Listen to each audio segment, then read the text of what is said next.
Hotel वगैरह हम लोग जा रहे हैं ना, रेलवे स्टेशन मार क्यों रहे? तो जा रहे ना, मार क्यों रहे?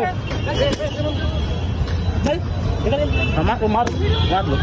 तो देखो, देख सकते हो कैसे डंडे घुमा रहे हैं। मैं नहीं डरता भाई इन लोगों से, मार लो, तुम मार ही सकते हो और कुछ नहीं कर सकते। देखे ना मेरे पे भी डंडे इन्होंने बरसा है, कुछ नहीं कर सकते भाई। हम लोग टेररिस्ट है ना। मैं खुद नागपुर से यहाँ पे प्रोटेस्ट में शामिल होने के लिए आया था, अभी होटल की तरफ वापस जा रहा था। जैसे कि इनकी हरकतें पुलिस वालों की, ये लोग डंडे घुमा सकते हैं। 3-4 ने अभी डंडे घुमाए, देख सकते हो, मेरे देखे होंगे अभी तक कैमरे में आपने। Shame on you Delhi police, आ जाओ अभी मार लो फिर से, कुछ फर्क नहीं पड़ता मुझे। अफसोस की बात है दोस्तों कि इस देश के युवाओं का भविष्य और लोकतंत्र अब धीरे धीरे दम तोड़ रहा है। अगर देश के हालात ऐसे ही रहे तो बहुत मुमकिन है कि आने वाले दिनों में न्यूज़ चैनलों पर सिर्फ यही खबरें देखने को मिलेंगी कि हक मांगने वाले युवाओं को कुचल दिया गया, और हम सिर्फ सोशल मीडिया पर अफसोस जताते रहेंगे, स्टोरी लगा के खेल खत्म। स्क्रीन पर दिख रहा है दोस्तों, इन खौफनाक तस्वीरों को एक बार से आप ध्यान से जरूर देखिए। यह किसी युद्ध का मैदान नहीं है और ना ही यह सीमा पर दुश्मन देश का कोई बहुत बड़ा बॉर्डर है। यह हमारे देश की दोस्तों राजधानी दिल्ली का जंतर मंतर है, वो जगह जहां इस देश का संविधान नागरिकों को शांतिपूर्ण विरोध प्रदर्शन करने का पूरा अधिकार देता है। लेकिन कल यहां जो हुआ उसने पूरे देश को हिलाकर रख दिया। अपने उज्जवल भविष्य और नीट पेपर लीक और न्याय की मांग करने पहुंचे दोस्तों बेगुनाह छात्रों पर पुलिस और प्रशासन ने ऐसी बर्बरता बरती है जिसे देखकर किसी भी संवेदनशील इंसान का कलेजा कांप उठेगा।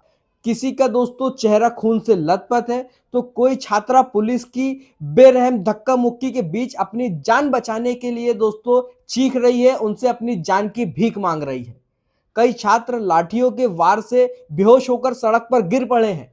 लेकिन इस पूरी घटना में सबसे खौफनाक और चौंकाने वाला दोस्तों मोड़ तब आता है जब आपको तस्वीरें स्क्रीन पर दिख रही हैं, आप इन तस्वीरों को गहराइयों से अगर आपको देखते हैं तो तस्वीरों में दोस्तों बिल्कुल आप एक चीज ध्यान से देखिएगा कि जो पुलिस कर्मियों की भीड़ में कुछ लोग सादे कपड़ों में दिखाई दे रहे हैं, जिनके चेहरे पर दाढ़ी है, शरीर पर कोई खाकी वर्दी नहीं है, ना खाकी अगर वर्दी है तो नाम तक नहीं है उसके ड्रेस के नेम प्लेट पे, लेकिन हाथों में बड़े बड़े डंडे जरूर हैं और वो छात्रों पर अंधाधुंध लाठियां बरसा रहे हैं। आखिर ये बिना वर्दी के लोग कौन थे? पुलिस प्रशासन में कब से दोस्तों बिना वर्दी और दाढ़ी वाले लोग डंडे लेकर शामिल होने लगे? क्या अब इस देश में लोकतंत्र का गला घोटने के लिए पुलिस की आड़ में नकाबपोश और बिना वर्दी वाले संदिग्धों को आम जनता और छात्रों पर लाठियां चलाने के लिए छूट दे दी गई है कि भाई जिसको लगे उसको मारो, जान से मार दो? आज की इस वीडियो में हम सत्ता के इसी सबसे खौफनाक, काले और संवेदनहीन चेहरे पर दोस्तों रिसर्च करेंगे और बात करेंगे। इनका पूरा काला चिट्ठा आज दोस्तों खोलेंगे। तो नमस्कार दोस्तों, मेरा नाम है अतीब खान और आप देख रहे हैं अतीब खान एक्सप्लेनर। दोस्तों इस पूरे मामले को आपको गहराई से समझने के लिए हमें थोड़ा सा पीछे जाना होगा। ये बात है दोस्तों, जब नीट का पेपर हुआ था, नीट का पेपर उसके बाद लीक होना, बार बार परीक्षाओं का रद्द होना और कोचिंग सेंटरों के बेसमेंट में पानी भरने से मासूम छात्रों की जान जाना, यह दोस्तों कोई एकाध घटना नहीं है। यह हमारे देश की चरमराती शिक्षा व्यवस्था को कड़वा सच, शिक्षा व्यवस्था का कड़वा सच दोस्तों ये आपके सामने है, जिससे आज देश का हर परिवार, हर माता पिता और हर छात्र जूझ रहा है। सालों साल दिन रात करके दोस्तों लोग पढ़ाई करते हैं, नीट के एग्जाम की तैयारी करते हैं अपने हक के लिए। दोस्तों जो लोग जंतर मंतर पहुंचे हैं तो वो लोग अपराधी नहीं थे, कोई दंगाई नहीं थे, वो इस देश का भविष्य थे। कल के डॉक्टर थे, इंजीनियर थे, वैज्ञानिक थे, प्रशासनिक अधिकारी थे। वो सरकार से सिर्फ दोस्तों ये पूछने आए थे कि उनकी मेहनत पर बार बार पानी क्यों फेरा जा रहा है। लेकिन जवाब में उन्हें क्या मिला? उन्हें मिली पुलिस की लाठियां, बहता हुआ खून और अस्पताल का बेड और अनेकों गालियां।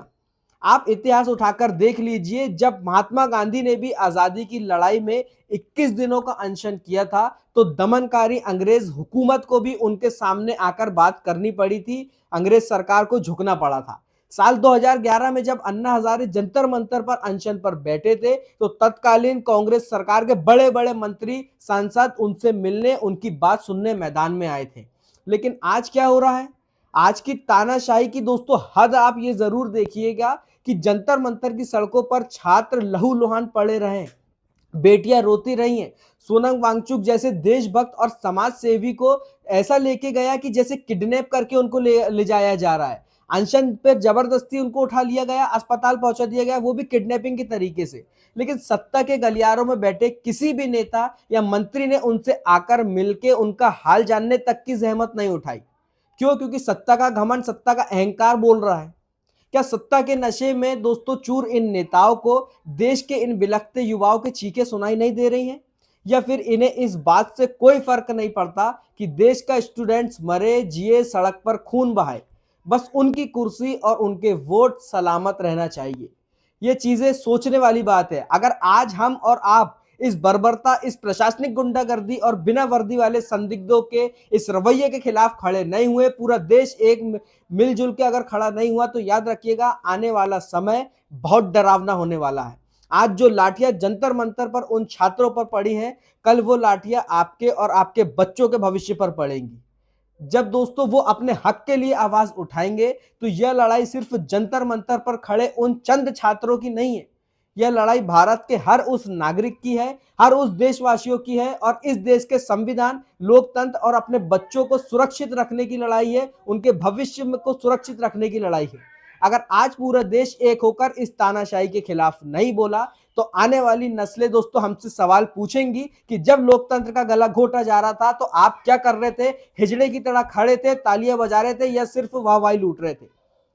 दोस्तों इस पूरे खूनी मंजर पर छात्रों पर हुए लाठीचार्ज और बिना वर्दी वाले गुंडों के द्वारा जो लाठियां चलाई गई हैं, उस पर आपकी क्या राय है? क्या आपको लगता है कि ऐसे मामलों में शामिल अधिकारियों पर सख्त से सख्त कानूनी कार्रवाई होनी चाहिए, या इस सरकार को बस अब बहुत हो चुका, इसको जाना चाहिए? जो भी अपनी राय आप कमेंट सेक्शन पर अपनी राय बेबाक होकर जरूर लिखिएगा, जरूर दीजिएगा।